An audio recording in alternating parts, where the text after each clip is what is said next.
যে বিজেপিৰ লগত এলায়েন্সত আছে, এজিপিৰ লগত এলায়েন্স আছে, তেওঁলোকক কাম কৰিবলৈ দিয়া নাই। সেইটোৱে যদি সঁচা হয় ভাই, তেনেহ'লে let them declare that we are not with the BJP.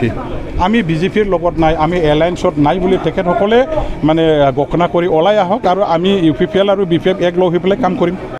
এতিয়া তেখেতসকলে একেলগে সংসাৰ পাতি পেলাই তেওঁলোকে তিতা মিঠা যিটো এই 5টা বছৰত মানে নিজে মানে গম পালে যে বিজেপিৰ লগত এলায়েন্সত আছে, এজিপিৰ লগত এলায়েন্স আছে, তেওঁলোকক কাম কৰিবলৈ দিয়া নাই।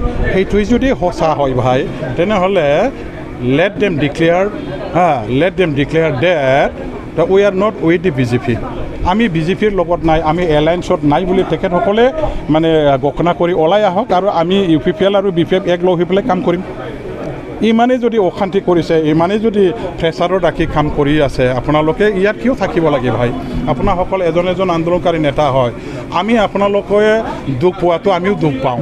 আপোনালোকে অশান্তিত যে আছে সেইটো শুনি পেলাই আমিও বেয়া পাইছোঁ, দুখ পাইছোঁ। গতিকে ইমান মানে অশান্তিত থাকি কাম কৰিব নালাগে, ইমান প্ৰেছাৰত থাকি আঁঠুকাৰি কাম কৰাটো ঠিক নহয়। ওলাই আহক, আমাৰ এটা মৰ্যাদা আছে, আমাৰ এটা সন্মান আছে, ইজ্জত আছে।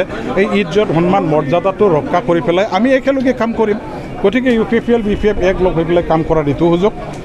ওলাই আহক, আপোনালোকৰ এলায়েন্সটো ব্ৰেক কৰি ওলাই আহক।